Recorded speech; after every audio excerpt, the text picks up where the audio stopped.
Contad Part 1. The most important event of his life was the total extermination of the Kshatriya race. The Puranic belief is that he went round the world 18 times to massacre the Kshatriyas. In many places in the Puranas, it is stated that Sri Parshurama fought against the Kshatriyas 18 times. But in chapter 29 of Ashwamedha Pava, it is stated that Sri Parshurama fought against the Kshatriyas 21 times. Asterisk Kalp Bhed. So, it is to be surmised that Sri Parshurama fought 18 big battles and 3 minor ones. There are some old stories to explain this revengeful enmity of Sri Parshurama towards the Kshatriyas. The Hihaya dynasty was the most powerful kingly race then. Sri Parshurama was a descendant of Sri Bhrigu, a Brahman sage. That is why he gets the name Bhargava, also. The Bhargavas were for generations the family preceptors of the Hihaya kings. Taking advantage of their supreme position in the royal palace, the Bhargavas accumulated great wealth at the cost of the royal riches. Gradually, the Bhargavas rose in prosperity in inverse proportion to the decline of the Hihaya wealth. It was at the time of Sri Arsika, grandfather of Sri Parshurama, that they touched the rock bottom of their wealth and they found funds lacking even for the day-to-day administration of the state.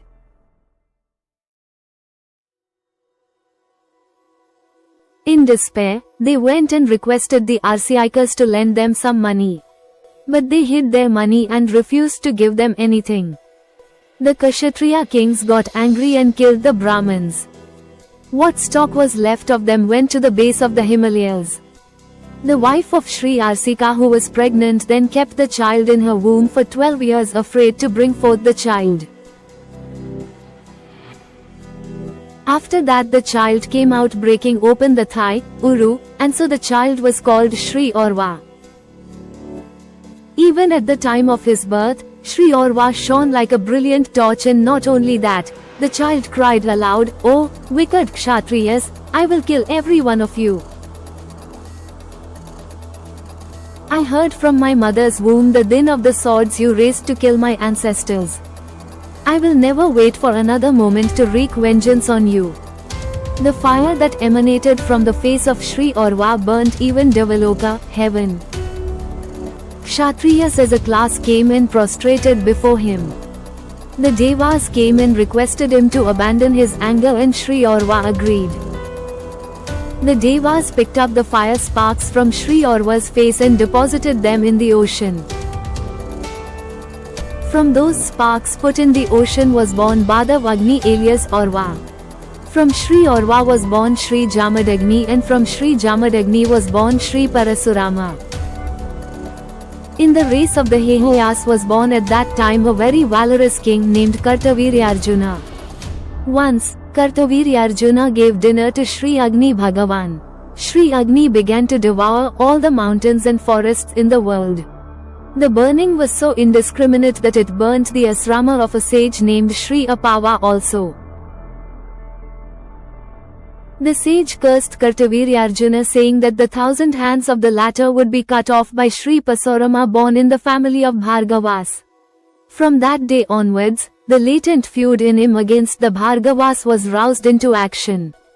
Kartavirya-Arjuna, who got 1,000 hands by a boon from a sage named Sri Dattatreya, an incarnation of Sri Vishnu, subdued all enemies of his status, and not satisfied with that, he went to the shores of the ocean and challenged Sri Varuna for a fight.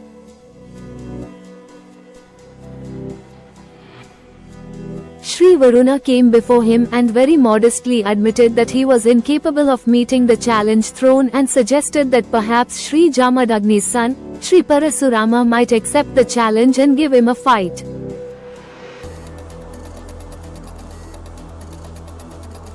Hearing this, Kartavirya-Arjuna turned towards the ashrama of Sri Jamadagni on the shores of the Narmada river. Kartavirya-Arjuna went for hunting in the forests, and feeling exhausted after some time went to the ashrama of Sri Jamadagni with his retinue. Sri Jamadagni received them well, and with the help of the Kamadhenu, wish-yielding cow, named Sri Sushila, Sri Jamadagni gave a sumptuous feast to the king and his followers. When after the meals were over they started to take leave of the sage, Chandragupta, a minister of Kartavirya brought to the notice of the king the superior powers of the Kamadhenu, Sri Sushila. The king wanted to get the cow and asked Chandragupta to tell the sage about it. Though the minister told Sri Jamadagni about the royal desire, the sage refused to part with the cow. Then, the minister with the help of the other royal servants took the cow by force and the sage followed the cow, weeping.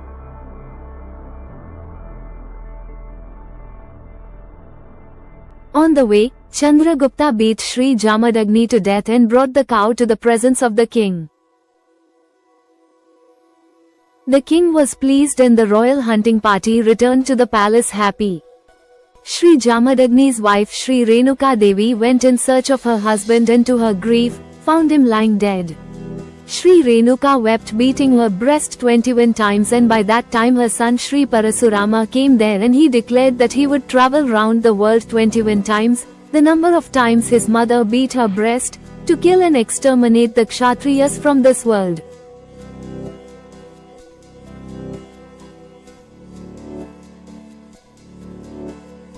Then, the dead body of Sri Jamadagni was placed on a pyre and they were singing Sri Vishnu Gita before placing fire on the pyre when Sri Shukra Muni appeared there and brought Sri Jamadagni to life by invoking the art of Mrta Sanjeevani.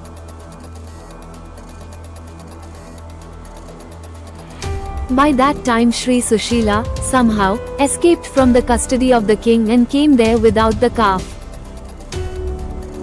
Then, Sri Parshurama vowed that he would bring the calf soon, and taking with him his disciple Akritavrana, he left for the city of Mahishmati, the abode of Kartavirya.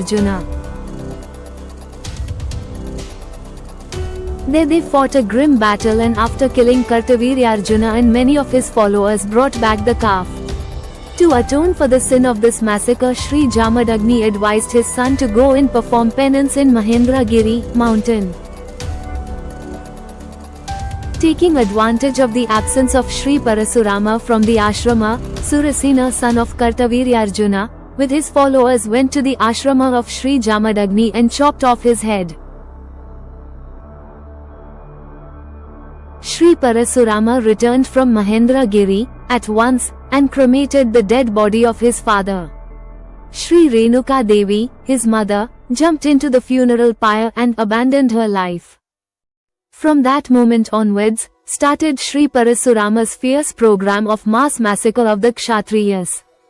Sri Parshurama's world tour was confined to an all-Bharat tour. The wars of Sri Parshurama are not described in detail in the Puranas. They mention that Sri Parshurama killed the kings of Chola, Chera and Pondra. Then, the Bhargava ancestors like Sri Arsika and others came to the sky and requested Sri Parshurama to stop this slaughter. They said, "O son, Sri Rama, stop this slaughter. What good do you get by killing innocent Kshatriyas?" By that time Sri Parshurama had made 21 rounds around Bharat killing the Kshatriyas. Chapter 64, Adi Power, Chapter 38, Sabha Power, Chapter 116, Vana Power, Chapter 49, Santi Power, and 10 chapters from Chapter 83 of Brahmana Purana. More Part 3.